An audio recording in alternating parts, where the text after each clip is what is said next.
Today, I'm going to show you how I made an image in a video from looking like this to this in Final Cut Pro.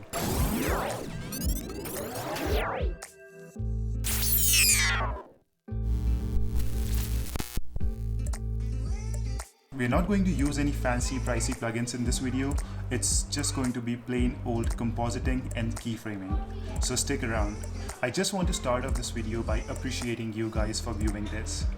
For anyone new here, hi, my name is Atul.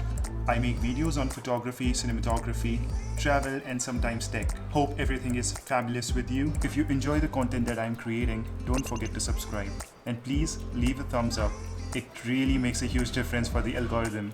Thanks. Also follow me on Instagram to keep in touch. That's where I post most of my daily stuff. There are times when you have to use images in your videos because sometimes when we shoot, we often tend to forget something, and then when we are sitting on our editing desk, we remember that, oh, we don't have a shot of this product. So in that case, sometimes what I tend to do is use a photo from that particular shoot in the video. Now, using just the photo in the video is not going to cut it because it's going to be absolutely boring. It's not going to be very engaging, and that's what I'm here to show you today. To make your video more exciting and engaging, you want your image to be more dynamic, to be moving, to have some sort of motion. This is exactly what happened a couple of weeks back when I was shooting this video at home, and while editing the video, I kind of fell short of the clips. That's why I thought of using an image. So let's see what we are working with here today. So I've got this image of the boots.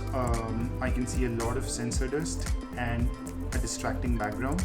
The first thing I would want to do is to get rid of the background. So let's do this in Photoshop quickly and use some movie magic to skip time.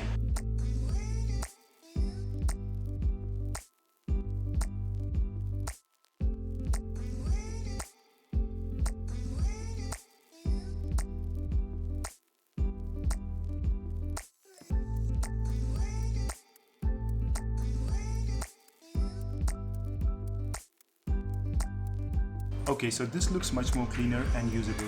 So let's jump into Final Cut and let's see what we can do with this. So let me just first show you how it looks when I've just put the image directly on the timeline. So let's play it back from here. And there it is. Totally garbage, totally, absolutely garbage. We're gonna have to do something about it. For now, I've removed that clip from here. So the first thing that we're gonna do is use the image that we extracted from our photo and remove the background. So let's put that in the timeline. And with this image, it almost instantaneously looks better than before, but obviously we're not going to stop there. So let's put in some scaling on this image. So if I go to the beginning of the clip on the first frame, I want it to start a little bit larger, and then eventually when it goes to the end of the clip on the last frame, I'm going to put another keyframe here, and that's going to say 100%. So this is how it's going to look like. So that's basically keyframing on the scale of the image. So I want to do the same thing with rotation. So I want to start this particular image a little bit rotated, slightly off the angle, and then eventually it comes back to the center. So now I'm going to add some keyframing on the rotation of the image. So on the very first frame, I'm gonna set the rotation to about 32 degrees, and as the clip progresses on the last frame, I'm gonna add a keyframe and change back the rotation to 0. So factoring in both the scale and the rotation, this is how it's going to look like, which is again pretty good. Now I want to add some keyframes on the positioning of the image as well. So put it slightly to the left. Around there is fine. And let's go to the end of the image. And now let's put this back by keyframing it on the x-axis to the center location. So if I play all of these three things factored in, the position, the scaling, and the rotation, this is how it's going to look like. So it sort of gives it a floating feeling, as if the shoes are floating in from the left of the frame to the center. So let's see what else we can do. So I have this video of the ambers flying from right to left, and I think it would look really cool if I can incorporate them somehow in my video just behind the clips. Grab that amber and let's drag this on top of this. So now we have this amber, but since we have this clip on top of our shoes clip, which is at the bottom right now, the shoes are not visible, so all you have to do is reverse that order, put shoes on the top and that embers clip at the bottom. So I just keep right there.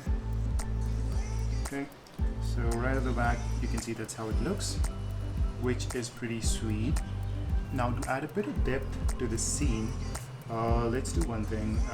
What I want to do is go to this embers layer here, scale it up a bit, right about there, and maybe adjust the position.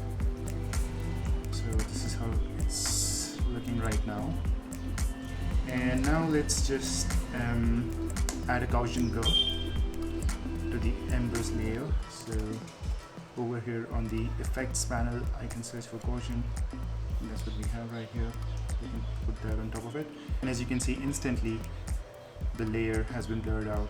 So we can adjust the amount of blur in this panel on the right, which is the inspector panel. So if I can just decrease it and keep it somewhere around 18, that looks much better.